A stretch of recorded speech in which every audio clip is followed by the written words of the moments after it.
Hello friends, कैसे हैं आप लोग। नेटमॉक में आप सभी का स्वागत है। I am Neeraj Anand, IRPS civil services exam batch 2014। I am posted as SPO headquarter. जैसे कि आप लोग जानते हैं, हम लोग एक ज्योग्राफी सब्जेक्ट पे लेक्चर सीरीज़ मैं बना रहा हूँ। उस पर आप लोगों के कमेंट्स और सपोर्ट्स काफ़ी आए हैं। हर कमेंट्स का हमने रिप्लाई दिया है। इस वीडियो से पहले हमने पासेस के ऊपर, जो दर्रे हिंदी में जिसको हम दर्रा कहते हैं, उसके ऊपर हमने वीडियो बनाया था। और उस वीडियो में हमने निमोनिक्स के थ्रू सारे पासेस को रिवाइज किया था। फ्रेंड्स, याद आ रहा है? नथु जीप निकालो सिक्किम जाना है, सिक्किम में दो दर्रे आ गए, नाथुला और जिलिपला। इसी तरीके कोट्स बनाए थे आप लोगों के लिए। फ्रेंड्स, इसी तरीके से आगे भी हमारी सीरीज़ आएगी जिसमें आपको निमोनिक्स हम सिखाएंगे। और ज्योग्राफी में फ्रेंड्स एक सॉल्यूशन है। अगर आपको ज्योग्राफी में क्वेश्चंस, अगर आपको कमांड रखनी है अपने ज्योग्राफी सब्जेक्ट पे, क्वेश्चंस को गलत नहीं होने देना है, तो आपको निमोनिक्स बनाने पड़ेंगे। मेमोरी निमोनिक्स बनाने पड़ेंगे, विजुलाइज करना पड़ेगा। गुटकों में वो सारे निमोनिक्स लिखने पड़ेंगे, उनको थोड़ा सा याद रखना पड़ेगा, विजुलाइज करके उनको कॉन्सेप्ट से जोड़ना पड़ेगा। तो फ्रेंड्स, जो लोग ज्वाइन कर चुके हैं, नए लोगों ने जिन्होंने ज्वाइन किया, उनको मैं बता दूं कि इसमें हम ज्योग्राफी की एक लेक्चर सीरीज निकालेंगे जिसमें हम प्रीलिम्स के कॉन्टेक्स्ट में और कुछ बेसिक कॉन्सेप्ट्स जो हमारे लिए इंपॉर्टेंट है, प्रीलिम्स के लिए भी इंपॉर्टेंट है, उन सबको स्टडी करेंगे। तो आज की वीडियो सीरीज में हमारा टॉपिक है learning glaciers of India through mnemonics. ठीक है, तो ग्लेशियर्स तो इंडिया में बहुत सारे हैं। There are 15,000 almost glaciers are there. अब उन सारे ग्लेशियर्स को याद रख पाना बड़ा मुश्किल है, लेकिन अभी भी हम लोगों ने मतलब कुछ मेन ग्लेशियर्स कवर किए हैं जिनके बारे में आपको याद होना चाहिए कि ये कौन से स्टेट में या स्पेसिफिकली कौन से रेंज में है। जैसे कि आप बोल सकते हो कि काराकोरम रेंज हो गई, पीर पंजल रेंज हो गई, कुमाऊं गढ़वाल का एरिया हो गया, नेपाल हिमालय हो गया। ठीक है, तो ये कौन कौन सी जो इंपॉर्टेंट ग्लेशियर्स हैं जो कई बार न्यूज़ में होती है और कई बार कुछ नदियों का सोर्स भी होता है, वो ग्लेशियर्स किस जगह पे हैं, तो इसके बारे में हम लोग आज स्टडी करेंगे। एक छोटा सा वीडियो है, ज़्यादा बड़ा वीडियो नहीं होगा। तो फ्रेंड्स, लेट्स स्टार्ट। ओके, पहला जो है ग्लेशियर के बारे में आपको समझना होगा कि ग्लेशियर क्या है। ग्लेशियर जो है वो आपके बहुत सारी जो स्नोफॉल रेगुलर होती रहती है, तो एक लेयर्स डेवलप हो जाती है पहाड़ों के बीचों बीच। और जब वो एक लेयर जो है एक बड़ा आकार धारण कर लेती है, it becomes of a big size, तो इट स्टार्ट्स मूविंग स्लोली। तो अगर वो ग्लेशियर आपकी बहुत सारी लेयर्स की है और बहुत पुरानी स्नोफॉल से एकुमुलेट हुई है, तो ये एक बड़ा साइज ऑफ ग्लेशियर कहलाने लगेगा। और ये ग्लेशियर जो है ये स्लोली मूव भी करता है। तो what we can say about glacier, that glaciers are nothing but they are accumulated snow in layers which moves slowly। अब ग्लेशियर के बारे में हमको एक और फैक्ट पता होना चाहिए कि जो इंडिया का जो भी हम फ्रेश वाटर सोर्स है, उसका 7.5% जो है हमें ग्लेशियर से मिलता है। ग्लेशियर की इंपॉर्टेंस 3-4 तरीके से हम समझ सकते हैं। पहला, इलेक्ट्रिसिटी जनरेट होता है, फ्रेश वाटर सोर्स है। फिर दूसरा है, ये बहुत सारी जो मिट्टी के टुकड़े और जो टाल कहते हैं जिसको, वो एक्युमुलेट होती है ग्लेशियर्स के मूवमेंट से, जिससे कि हमारी सॉइल रिप्लेनिश होती है। मतलब कि सॉइल जो है उसमें एडिशनल लेयर ऐड होती है, जिस कारण से वो सॉइल मोर फर्टाइल होती है, बहुत उपजाऊ हो जाती है। क्रॉप्स बहुत अच्छे से हम अच्छी उपज ले सकते हैं क्रॉप्स की। ठीक है, तो ग्लेशियर्स के ये सब फायदे हैं। ये क्लाइमेट चेंज के बारे में भी it is a kind of indicator. ठीक है, तो glaciers is very very important for us. Glaciers पे ऑलरेडी स्टडी चलती रहती हैं। They are the source of various fresh water rivers of Himalayas. तो ग्लेशियर्स बहुत ही इंपॉर्टेंट है। अब इसमें ग्लेशियर्स है, आपका पहला ग्लेशियर्स, कौन कौन से ग्लेशियर्स पाए जाएंगे, वो है काराकोरम रेंज। काराकोरम रेंज में बहुत सारे ग्लेशियर्स मिलते हैं, तो मैंने कुछ इंपॉर्टेंट ग्लेशियर्स आइडेंटिफाई किए हैं।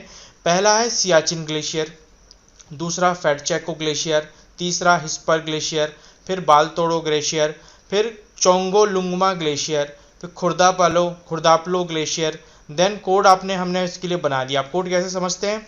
सियाचिन ग्लेशियर। अब सियाचिन जो है उसको आप सचिन से याद रख लीजिए। ठीक है, और फैट चेको को आप बोलिए फेडअप। फेडअप आपने वर्ड कनेक्ट कर लिया। हिस्पर के लिए हिज वर्ड निकाल लीजिए इसमें से। बालतोड़ो ग्लेशियर से बेल्ट या बैट निकाल लीजिए। कुछ ना कुछ आपको उसको कोडिफाई करना पड़ेगा।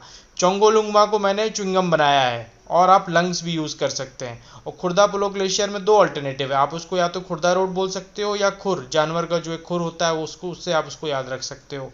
अब इसमें मैंने कोड बनाने की कोशिश की है, आप लोग चाहें तो अपना खुद का कोड बना सकते हैं, पर्सनलाइज्ड कोड बना सकते हैं। मैंने क्या बनाया है, Sachin got fed up with his karma decided to fix his bat using chewing gum.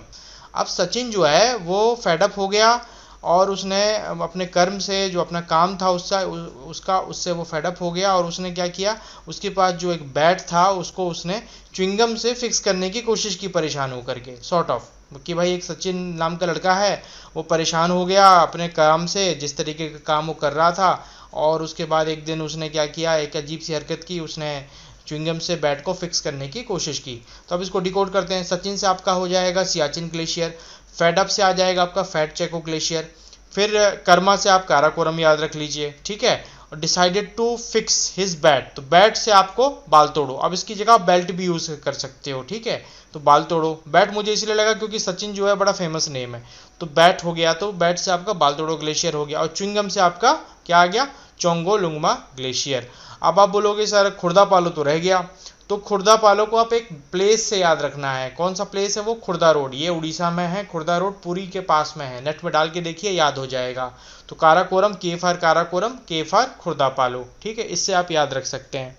Actually में जो लॉजिकल सेंटेंस बनाना होता है, कई बार उस लॉजिकल सेंटेंस में अगर आप हर चीज़ को एडअप करने की कोशिश करते हो तो फिर वो आपका सेंटेंस जो है थोड़ा और कॉम्प्लिकेट हो जाता है, तो उसको याद करना बड़ा मुश्किल होता है। इसीलिए जब भी आप निमोनिक्स के लिए सेंटेंस बनाएं तो सिंपल सेंटेंस बनाएं जो आप याद रख सकें लॉजिकली। जैसे सचिन है, वो काम करते हुए कोई कर्मा से अपने परेशान हो गया, तो उसने च्युइंगम से बेल्ट को फिक्स करने की कोशिश की, तो सचिन से आ जाएगा आपका सियाचिन, उसके बाद च्युइंगम से आ जाएगा चोंगोलुंगमा, ठीक है, बैट से आ जाएगा बाल तोड़ो, या बेल्ट से आ जाएगा बाल तोड़ो, कर्मा से आ जाएगा आपका काराकोरम, और फेड से हो जाएगा आपका फैट चेको, ठीक है फ्रेंड्स। आगे बढ़ते हैं। अब इसी के आगे काराकोरम में और कौन कौन से ग्लेशियर है, जैसे मैंने पहला वाला बताया खुर्दा पालो, देन दूसरा यारकंद रीमो ग्लेशियर, तीसरा गुडविन ऑस्टिन, चौथा पशु ग्लेशियर। अब इसमें कोड बनाने की कोशिश कीजिए, जैसे कि गॉड कौन है, पशुपतिनाथ भी भगवान है, तो गॉड हो गए, गॉड जिसके साथ है वो जीत सकता है, तो गॉडविन हो गया।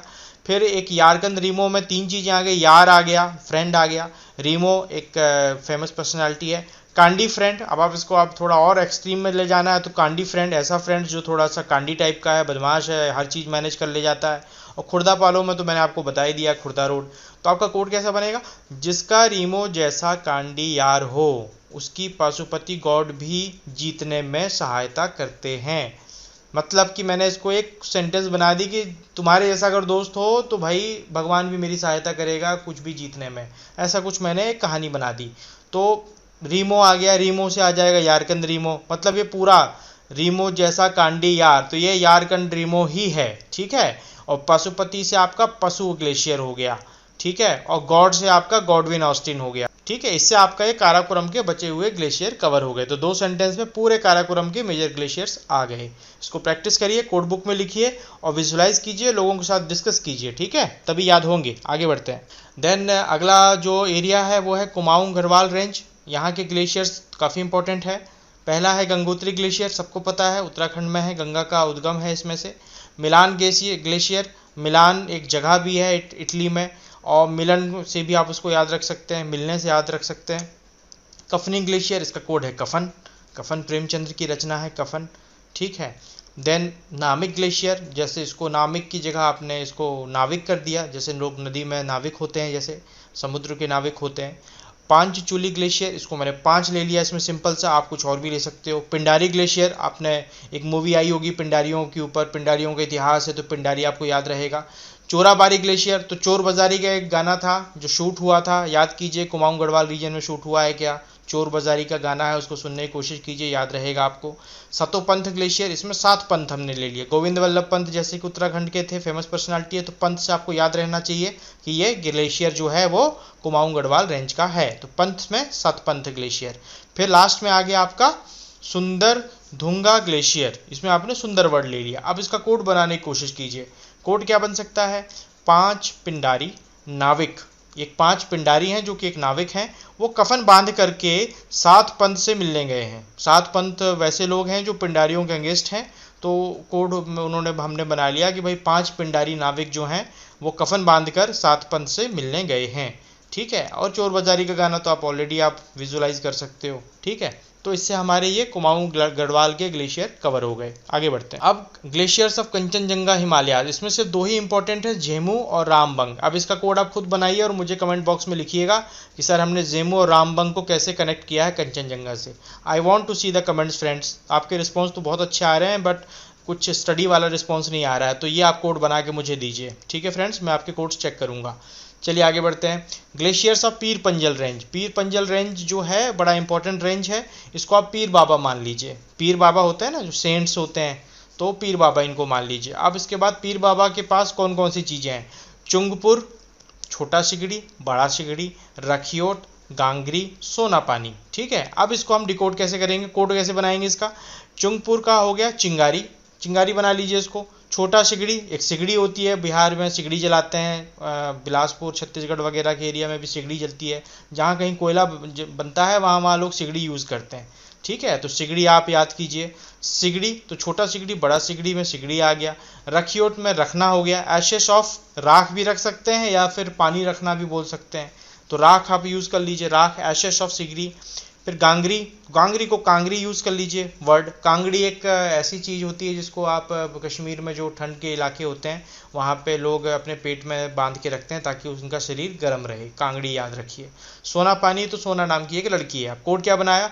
सोना पीर बाबा के लिए सिगड़ी में पानी गर्म करो, ठीक है, या पानी रखो, एक आप बना सकते हो, पानी रखो, ठीक है। तो पानी रखो अगर रख देंगे, पानी गर्म रखो या पानी रखो, इतना बस आप ऐड कर लेंगे तो आपके कोड कैसे बनेगा? सोना से सोना पानी ग्लेशियर, पीर से पीर बाबा से पीर पंजल रेंज, ठीक है। सिगड़ी में दोनों आ जाएंगे, छोटा सिगड़ी और बड़ा सिगड़ी ग्लेशियर, ठीक है। उसके बाद रखो या करो, इसमें आप याद इसको कनेक्ट कर लीजिए, या तो सिगड़ी को आप राख से कनेक्ट कर लीजिए या फिर रखो से आप रखियो, याद रख लीजिए, ठीक है। और दूसरा कोड क्या आ जाएगा? सिगड़ी की चिंगारी कांगड़ी में भरो। तो जो सिगड़ी में जो बाकी की आशीष बच गई, आपकी जो राख बच गई, उसमें कुछ चिंगारी बाकी है, तो आप उसको आप कांगड़ी में भर सकते हो ताकि वो गर्म रहे, ठीक है। तो आपने एक कहानी बना दी पूरी। सोना भी आ गई, इसमें पीर बाबा भी आ गए, उनके लिए पानी गर्म भी रखने के लिए बोला जा रहा है, और जो बची हुई चिंगारी कांगड़ी में है, कांगड़ी में हमें जो भरनी है वो हमें सिगड़ी से मिल रही है, ठीक है। एक विजुलाइज आप कर लीजिए, हमेशा याद रहेगा, कभी नहीं भूलेगा। जस्ट विजुलाइजेशन की ज़रूरत है, थोड़ा सा एफर्ट्स लगाने की ज़रूरत है, जीवन भर के लिए आपके माइंड में चला जाएगा। आप कहोगे कि सर ग्लेशियर से तो कम सवाल आते हैं, बट यू नेवर नो, कहीं से भी कभी भी सवाल आ सकता है। किसी भी एग्जाम में अगर आ जाता है तो आपके पास ये रेडीमेड मसाला रहेगा। Just by giving 15 to 20 minutes you are able to revise and send all the information of glaciers in your permanent memory। ये सबसे बड़ा पार्ट है। आगे बढ़ते हैं फ्रेंड्स। अब ये लास्ट में इंपॉर्टेंट फैक्ट्स, ब्रीफ फैक्ट्स हैं ग्लेशियर्स के बारे में, जैसे कि ऑलमोस्ट 9000 से 15000 ग्लेशियर्स हमारे हिमालय में पाए जाते हैं। सियाचिन ग्लेशियर जो है वो नुब्रा वैली में मिलता है, वो लार्जेस्ट ग्लेशियर है आउटसाइड द पोलर एंड सब पोलर रीजन। अब सियाचिन ग्लेशियर आप जानते हैं बड़ा फेमस है, ये बहुत बड़ा स्ट्रेटजिक पॉइंट है। ऐसा कहा जाता है कि सियाचिन ग्लेशियर से अगर आप विजुलाइज करें तो आपको अफ़गानिस्तान और पाकिस्तान और चाइना, इन तीनों का मूवमेंट दिख सकता है, इसलिए बहुत स्ट्रेटजिकली इंपॉर्टेंट है सियाचिन ग्लेशियर हमारे लिए। बहुत एक्सट्रीम्स में वहाँ टेम्परेचर है और हमारे जवान वहाँ पे ड्यूटी करते हैं, ये बहुत बड़ी बात है, सल्यूट टू देम। और इस ग्लेशियर का स्ट्रेटजिक इंपॉर्टेंट इसलिए भी है क्योंकि ये जियोपॉलिटिकली इंपॉर्टेंट है, यहाँ से हम तीनों फोर्सेस का मूवमेंट जियोपॉलिटिकली इस स्ट्रेटजिक लोकेशन के बेसिस पे हम मॉनिटर कर सकते हैं, देख सकते हैं, तो बड़ा इंपॉर्टेंट है सियाचिन ग्लेशियर। दूसरा है सेकेंड लार्जेस्ट कौन सा है? फैटचैको ग्लेशियर। तीसरा थर्ड लार्जेस्ट हिस्पर ग्लेशियर, ठीक है। और लार्जेस्ट ग्लेशियर पीर पंजल रेंज। अगर हम पीर पंजल रेंज की बात करें तो यहाँ पे छोटे छोटे ग्लेशियर्स मिलते हैं, बहुत ज़्यादा बड़े ग्लेशियर्स नहीं मिलते हैं। तो इसमें आ जाएगा आपका सोना पानी ग्लेशियर इन चंद्रा वैली जो लाहौल स्पीति के पास है, ठीक है। और मैंने दो एडिशनल आपको याद रखने के लिए बोले हैं। आपने पहला अगर वीडियो देखा होगा तो यमुना नदी कहाँ से निकलती है? बंदर पुंछ ग्लेशियर से। और अलकनंदा रिवर का जो सोर्स है वो है अलकापुरी ग्लेशियर। कभी आ जाता है तो कंफ्यूज मत होइएगा, अलकापुरी ग्लेशियर से अलकनंदा रिवर निकलती है, ठीक है फ्रेंड्स। तो ये हो गए कुछ ब्रीफ फैक्ट्स अबाउट ग्लेशियर्स। आज का वीडियो बहुत छोटा सा था, इतने ब्रीफ फैक्ट्स मैंने आपको बता दिए। नेक्स्ट वीडियो में हम इंपॉर्टेंट ग्लेशियर्स के बारे में कुछ एडिशनल चीज़ बताएंगे और नेक्स्ट वीडियो में हम पासेस का भी डिटेल्स में आपको सारी जानकारी देंगे। तो thank you friends, study well, पढ़ाई अच्छे से कीजिए। और इस वीडियो को शेयर कीजिए, लाइक कीजिए, लोगों के बीच में इसके बारे में जानकारी दीजिए ताकि ज़्यादा से ज़्यादा लोग इसका लाभ उठा सकें, हमें सपोर्ट कर सकें, ज़्यादा से ज़्यादा लोग नेटमॉक के परिवार में हमसे जुड़ सकें। ठीक है फ्रेंड्स, थैंक यू, बाय।